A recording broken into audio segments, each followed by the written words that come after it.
playfulness and curiosity. This new superpower called persuasion. They're the rules of the world, and then here's the rules for us. What does rich mean? Stories and wisdom. Welcome to the Stories and Wisdom podcast. I'm Pradeep UN, CEO for the Stories and Wisdom Company. Today, we are joined by Dr. Eric Meyer, professor at the University of Pittsburgh and director of the Trauma Resilience and Recovery Lab. He's a licensed clinician, researcher. Eric focuses on trauma recovery and psychological flexibility, translating science into healing for first responders, brain injury survivors, and others navigating complex challenges. Eric, thank you so much for being here. Great to be here. Thanks for having me. To get us started, for folks who might not be very familiar with your work or even line of work, how would you describe your research and clinical focus? Sure. So I try to understand the factors that explain why some people who are exposed to psychological trauma, whether it's serving in a war or experiencing a traumatic loss or surviving a natural disaster, or any type of trauma, why some of them go on to develop serious and persistent problems with their mental health and with their ability to function, and others seem to be more resilient, able to bounce back more quickly, able to recover, able to adapt to whatever language we want to use. And specifically, I focus on the psychological, or sometimes we use the term psychosocial factors that influence those trajectories of recovery. So can you share how you actually started to get into this space? Like what drew you to the trauma resilience as your focus area? Sure. So I was in my doctoral studies and I was kind of trying to decide between post-traumatic stress and schizophrenia, which is a different kind of severe mental health challenge.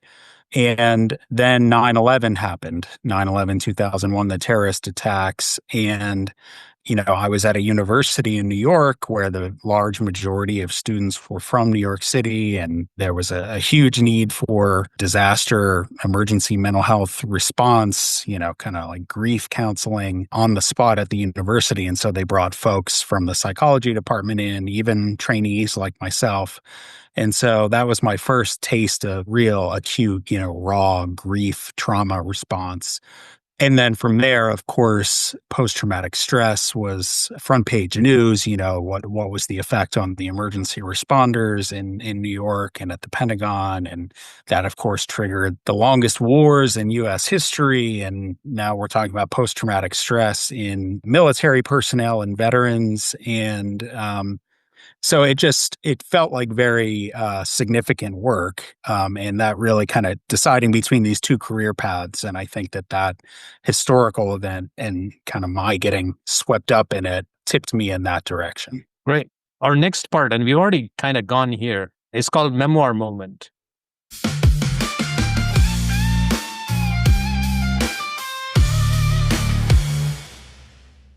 So it's a chance to look back at your story that shaped you. And you already talked about 9/11 and how that was when you got into this space. But then now there's even more an acute focus in multiple areas that you're engaging in. And I want you to look back and then say, which one of those pivotal points that you want to share with us, which led you to the work that you're currently working on, even more in the space that you got into because right from 9/11 when you were in the University of New York? Yeah. So from 9/11, I would fast forward all the way to 2014 when an opportunity arose professionally that, I really had to kind of reflect on. And I ultimately kind of went after this opportunity and said yes to it and raised my hand to take on a lead role. And I'm really glad that I did. So it has to do with the approach to psychological treatment or psychotherapy that I've become an expert in. So in my research, it's not just that I study these psychosocial factors and see which factors lead people to be more or less resilient. I study modifiable factors that we can actually target in treatment. And there's this one model of treatment called acceptance and commitment therapy, which was still fairly new on the scene at the time. And I was very intrigued by it, but was by no means an expert in it. And a call came out looking for proposals to look at this treatment approach as a way of improving treatment for people. I was working in the VA at the time for people struggling with both post-traumatic stress and alcohol use disorder. That's a population that's really tough to treat, and essentially standard treatments weren't working all that well. So, someone at like VA central office says, well, what about let's try this ACT treatment? Who can we find who knows enough about it and can conduct some research on it? And not many of my colleagues knew enough about it. And I was still fairly junior in my career, but I stepped forward and kind of took the reins, took the funding, and studied up and just kind of became an expert in it pretty quickly. And that's been a huge focus of my career ever since then. So that's the kind of opportunity that I could have easily said, I'm already very busy. I'm doing other things. I'm not sure I'm ready for this, that kind of thing. Glad I said yes. And of course, I'm very glad that you brought that pivotal moment to bear, because that feels like the work that when we first were discussing, that work was where I was like, wow, this is somebody who has this depth within this industry and like the VA and the military in this space, that when we're looking at stories and wisdom to help with active military in terms of suicide prevention and wanting to go deep on research, the partnership that we were beginning to do at that early stage started to get very exciting for us. So it's very gratifying to actually have you look at that memoir moment to shine a light on. Yeah, that was the first moment where I said yes, and I'm glad I did. And that, of course, made it easier to say yes and when similar opportunities came up in the future, like our work together. Yeah, it's fascinating. Like when we talk with entrepreneurs, they start having these discussions, which looking backwards seems like a very linear, brilliant, often when you're successful path. And it's very straightforward. But then when you go all the way back and then look at where were you at, and it's like, well, I took a chance. Would it have worked? I don't know. And when you probe a lot more, then they start getting down to, well, here's the other chances that did not work, but I don't bring that up in my narrative story because it's not a good story. And then it suddenly, after just work, a lot of work and time, patience and persistence, it just shows up as a new company, new industry, new product. In your case, new set of research insights that even others can step on and continue to engage. And the last question I have in this segment is like, were there any unexpected mentors that gave you clarity that you want to describe? Because the expected ones would be, of course, your advisor, but then some other means by which this opportunity came to bear. And of course, you still had the courage and conviction to take that on. But the opportunity, how did it come and present itself in front of you? The mentor or any other means? Well, it was someone who I was sort of loosely connected with, someone in a very prominent national position who was sort of shopping around to the different research centers around the country, sort of like, who wants to take this on? She sort of set the table. And I said yes to the project without knowing that this one other person, who is the person I'll focus on, was going to be so heavily involved in the project. And that person ended up becoming like kind of my guru in this approach to psychological treatment. And I had no idea that she would spend so much time with me, watching videos of me delivering this treatment to veterans and providing me with detailed feedback. Everything I know about it, or most of what I know about it, I learned from her. So unquestionably, that's the person who comes to mind. The name of this person is Dr. Robin Walser. She's at the VA National Center for Post-Traumatic Stress Disorder out in Palo Alto, California. She really has been, like I said, my guru for this treatment approach. Absolutely. And then shout out to her. Thank you for that. Our next segment is called Decision Do-Over.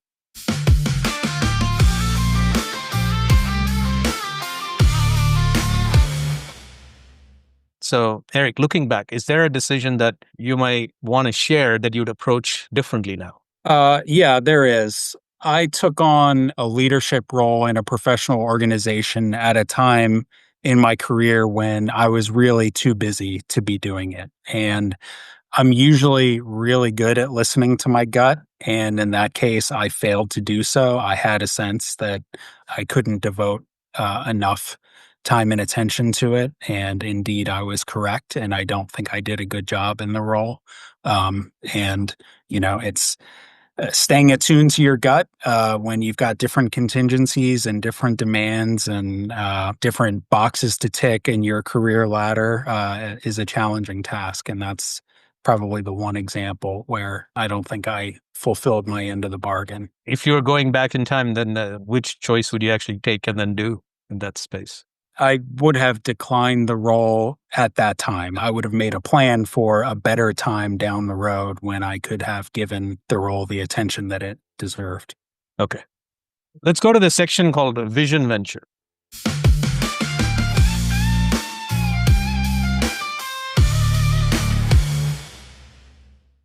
Is there something that you're working on or thinking about that's exciting you to jump forward on? Maybe it's a shift in the field, anything that you'd want to share in Vision Venture for us? Yeah, I mean, this is hardly unique, but I'm starting to integrate AI into my research. So instead of just gleaning what insights we can from traditional data collection methods like interviewing people or doing questionnaires and analyzing the data, merging that with large language models drawn from their medical record or using natural language processing from treatment sessions to build more powerful predictive models. And then having those predictive models maybe inform, who should get the prevention intervention that we're studying and so forth. So we actually just submitted a very large proposal where we propose to do exactly the kind of thing that I'm describing. So the first couple goals of the study are steeped in AI, and I'm not leading that piece, but it's all it culminates in coming up with a predictive model to try to figure out who we should deliver this mental health prevention intervention to within a large healthcare system. And that's the part that I'm in charge of.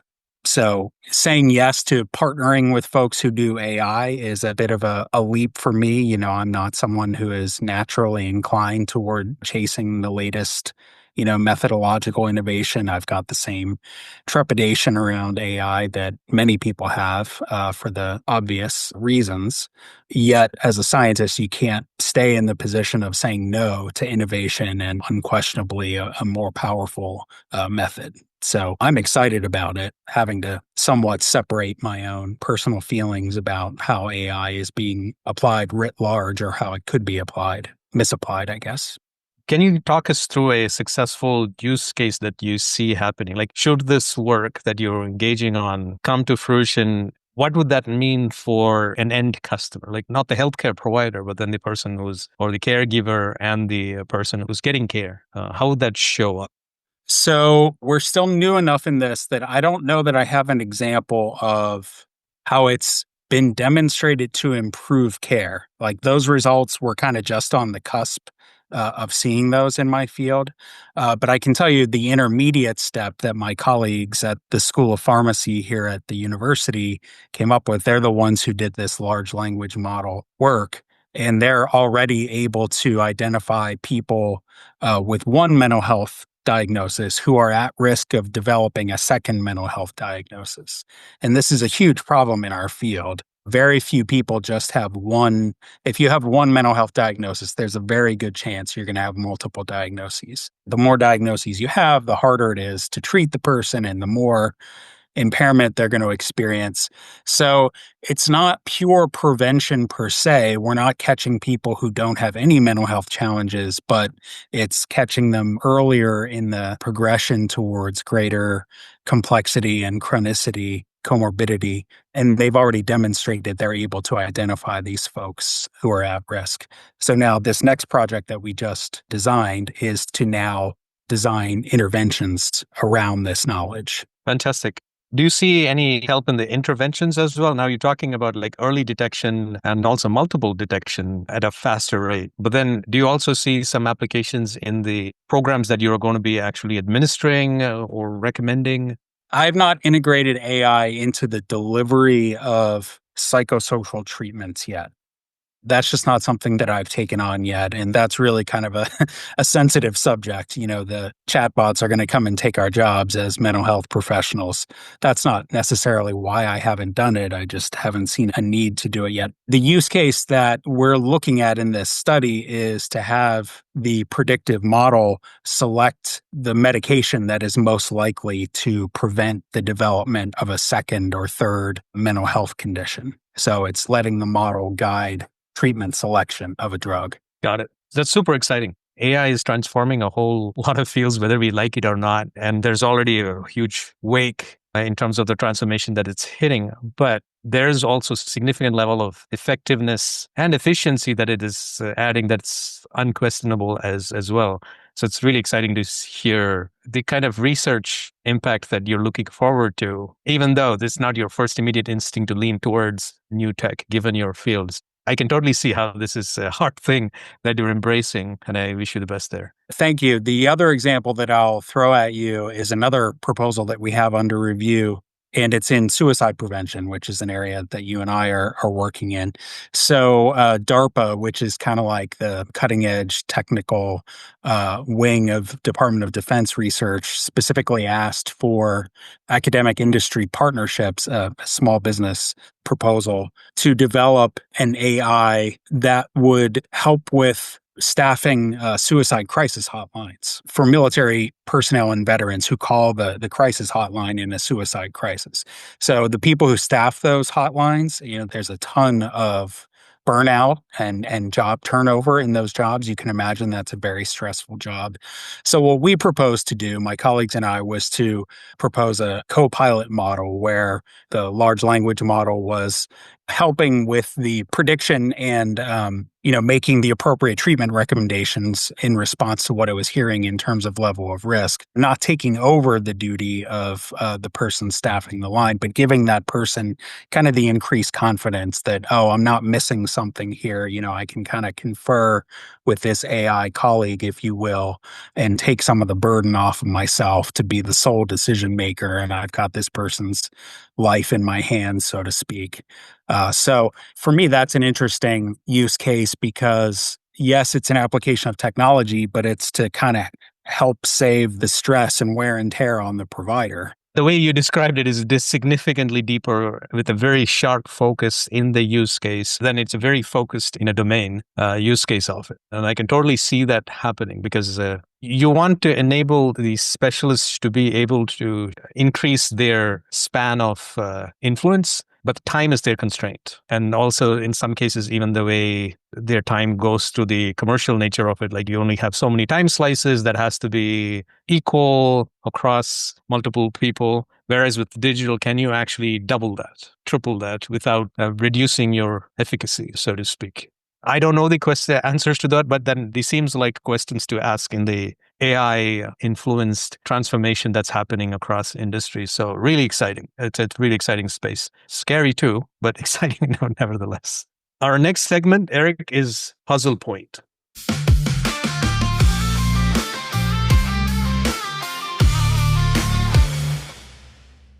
Is there something in your current work, collaborations, or broader field that is complex, unresolved, that's taking your attention that you'd want to share?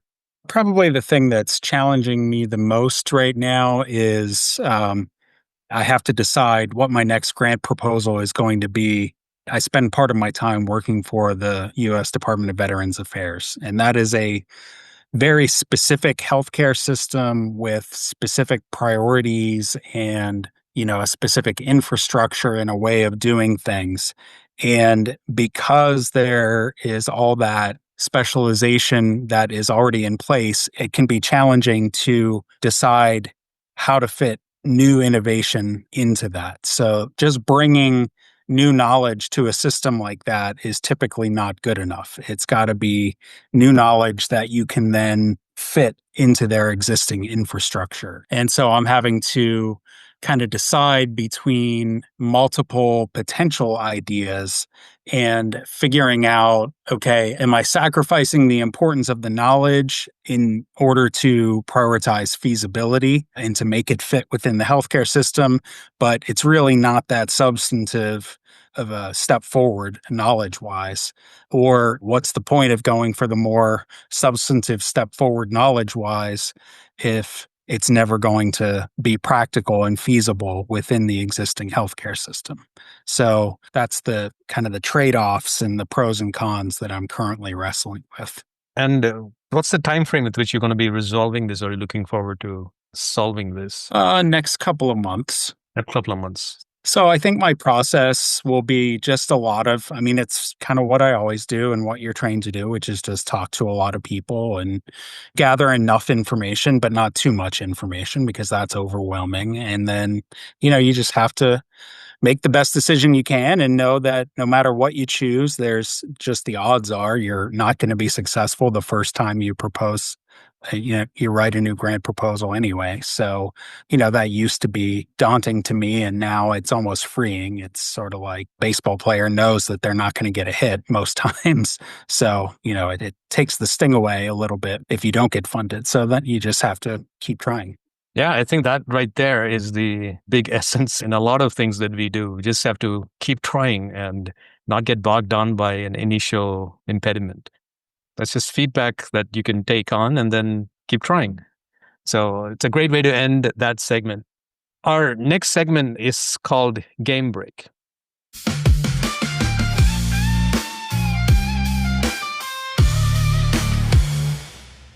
This or that, we will clearly do the Eric Meyer edition.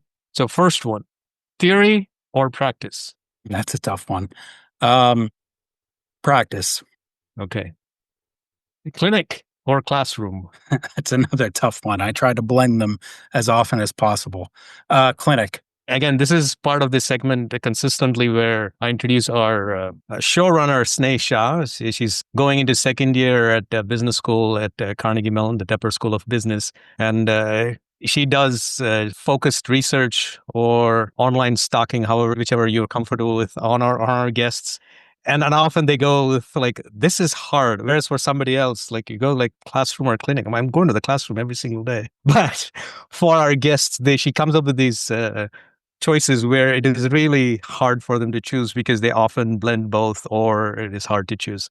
Next one, you might have to describe a bit. CBT, cognitive behavioral therapy, or ACT, acceptance and commitment therapy. ACT, acceptance and commitment therapy. So that's the treatment approach I talked about earlier, where I took a chance and kind of went all in, was happy that I did so. So ACT, or ACT, as we call it, it branched off from cognitive behavioral therapy. So again, they're not mutually exclusive. They're sort of, one is a version of the other. And I think, ACT has substantial improvements over CBT. And also plenty of people in our field will continue to do CBT. The world doesn't need more CBT therapists. We need more people who can help the people who, for whatever reason, don't respond to CBT. And I'm one of those folks. Great. Thanks for explaining that. The last few, and I think I might know the answer to this one, fixed routine or constant iteration? Constant iteration. Yeah, I think you had enough stories that was leading that way. Yeah. Last one, depth or breadth? That's a tough one. I've done a lot of different things in my career. I mean, I'm going to say depth. You got to have the depth in order to make a meaningful contribution. So that was Game Break. So, and thanks for playing the Eric Meyer edition of This or That. Yeah, that was fun. Good job of making it challenging. So before we wrap, Eric, I want to thank you for sharing your clarity, care, and clinical wisdom with us. Where can listeners find more about your work, your lab, current projects, or even ways to collaborate? Sure. I'm at the University of Pittsburgh. Pittsburgh has an H at the end for especially folks from outside the U.S. And I'm located in the School of Health and Rehabilitation Sciences. Brilliant. Thank you for reminding us that resilience is less about bouncing back and more about building forward. And you shared that even with multiple stories, keep on trying. So until next time, keep listening deeply to stories, to each other, and to what's unfolding. Thank you, Eric, for joining on this episode of the Stories and Wisdom podcast. Thanks for having me. This was fun. Playfulness and curiosity. This new superpower called They're persuasion. the rules of the world, and then here's the rules for us. Real deep pink. That was a very different level of inequity.